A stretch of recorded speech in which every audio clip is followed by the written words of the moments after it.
Hello parents, welcome to Avyukt channel. So in this video Avyukt अभी therapy से आ चुका है एंड उसने लंच भी कर लिया है और this is our free play time.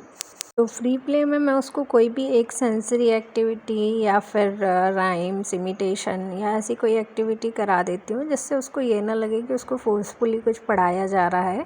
यहाँ पे मैं अव्युक्त से एक्शन इमिटेशन और साउंड इमिटेशन दोनों करवाऊँगी। तो अव्युक्त ने बहुत अच्छे से एक्शन इमिटेशन किया है लास्ट में, आप ज़रूर देखिएगा व्हील्स ऑन द बस पर।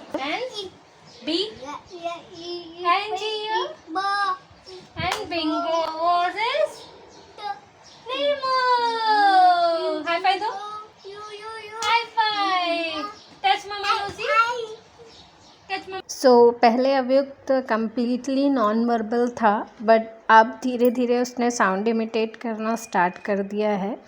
यहाँ पे मैं आपसे बस यही कहना चाहूँगी पेरेंट, अगर आपका बच्चा कोई एक्टिविटी या कोई चीज़ नहीं कर पाता है तो डिसहार्टन होने की ज़रूरत नहीं है। अव्युक्त की एकेडमिक्स स्किल बहुत अच्छी है, बट अव्युक्त का स्पीच एंड लैंग्वेज बहुत पुअर है। सिमिलरली कुछ बच्चे एट दिस एज वर्बल होते हैं, काफ़ी अच्छे से बात कर रहे होते हैं। नो डाउट वो दूसरों से इंटरेक्ट नहीं कर रहे होते, बट उनका वर्ड बैंक काफ़ी बड़ा होता है, उनकी वोकेबलरी बहुत अच्छी होती है। वो आपस में खुद से बात करते रहते हैं या मम्मा पापा से बात करते हैं।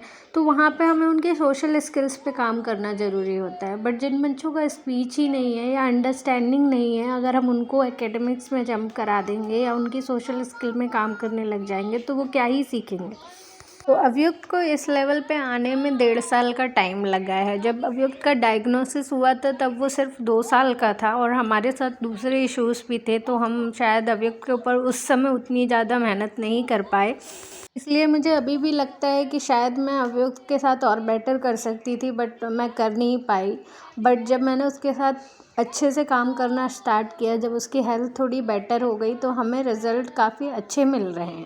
मैं आप लोगों से बस यही कहना चाहूँगी कि आप अगर अव्युक्त कर सकता है तो आपका बच्चा भी कर सकता है। डोंट बी डिसहार्टेंड, बस कंसिस्टेंट रहिए, लगे रहिए, अपने सही टारगेट सेट करिए। Seed says ba. Say ba. Ba. Ah, very good. Where the ba ka here? Baba. तो अब हम जब बात कर रहे हैं राइट सेट ऑफ ऑब्जेक्टिव्स की, तो एज अ पेरेंट मैं आपको अपना एक्सपीरियंस शेयर करूँगी। मुझे बहुत दिनों तक पता ही नहीं था कि मुझे अव्यक्त को क्या सिखाना है। इट वाज लाइक मैं अव्यक्त को थेरेपी पे भेज देती थी एंड मैं सिर्फ रिज़ल्ट का वेट करती थी कि कब मेरा बच्चा बोलने लगेगा, कब चीज़ें सीख जाएगा, कब नॉर्मल हो जाएगा। तो ऐसा नहीं होता है। ये करते करते मैंने 6 मंथ्स का टाइम निकाला, जहाँ पे मुझे समझ में ही नहीं आ रहा था कि मेरे बच्चे के साथ हो क्या रहा है। मुझे लगता था कि कम से कम बच्चा मुझे पहचाने, तो अगर उससे कोई पूछे कि तुम्हारी मम्मा कहाँ है तो वो बता पाए, उसको पूछे पापा कहाँ है तो वो बता पाए, पॉइंट करके ही बता दे। तो ये मुझे बहुत पेन देता था कि मेरा बच्चा मुझे पहचानता ही नहीं है, मुझे उसको पता ही नहीं है कि उसकी माँ कौन है। सो ऑलमोस्ट 1 साल थेरेपिस्ट के पास जाते जाते जब मुझे कुछ रिज़ल्ट नहीं मिला, देन आई डिसाइडेड कि मैं अपने बच्चे को घर में सिखाना स्टार्ट करूँगी। मैंने यहाँ वहाँ से एक्सप्लोर करना चालू किया जैसे आप लोग कर रहे हैं अभी। सो उसके बाद आई गॉट टू नो कि नहीं, मुझे कैसे थेरेपी स्टार्ट करनी है और मेरे बच्चे का राइट गोल क्या है। तो मेरा पहला गोल था कि अव्यक्त को उसकी मम्मा और पापा सिखाना। तो मैंने डेली सिर्फ यही एक्टिविटी चालू करी, कम से कम 15 डेज़ तक, कि अव्यक्त से सिर्फ मम्मा पापा पॉइंट कराना है।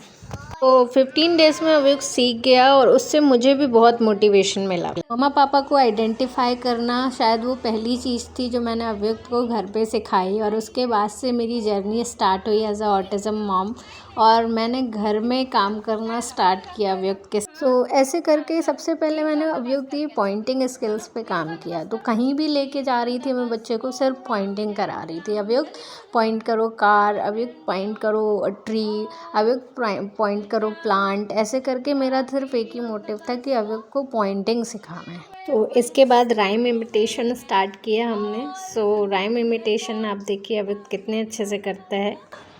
Money on the bus go clink clink clink. Very good. And the doors on the bus go open and shut, open and shut, open and shut. all through the. तो आज मैंने आपको ये छोटी सी स्टोरी इसलिए सुनाई ताकि आप डिसाइड कर पाएँ कि आपको अपने बच्चे से क्या चाहिए। क्या आप अपने बच्चे को एक न्यूरोटिपिकल बच्चे के साथ कंपेयर कर रहे हैं कि वो 3 साढ़े 3 साल का हो गया है तो उसको भी नर्सरी में जाना चाहिए, उसको भी राइटिंग स्टार्ट कर देनी चाहिए, उसको भी सारी चीज़ें आनी चाहिए जो एक 3 साढ़े 3 साल के नॉर्मल बच्चे को आता है। बिलीव मी, कई बार ऐसा हो सकता है कि आपके बच्चे को उस बच्चे से ज़्यादा आता हो, बट वो अपने आप को एक्सप्रेस नहीं कर पा रहा हो।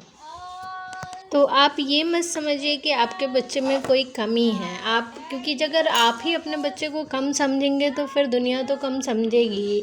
तो आप अपने बच्चे के साथ ये समझ के काम करिए कि मेरे बच्चे को सब कुछ आता है और वो सब कुछ सीख जाएगा, बस मुझे अलग तरीके से सिखाना है।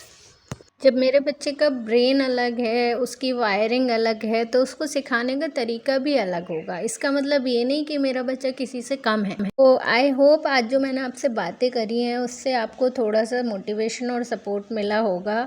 अगर आपको अवयुक्त की परफॉर्मेंस अच्छी लगी है व्हील्स ऑन द बस पे तो लाइक एंड शेयर ज़रूर करिएगा। Thank you, bye bye.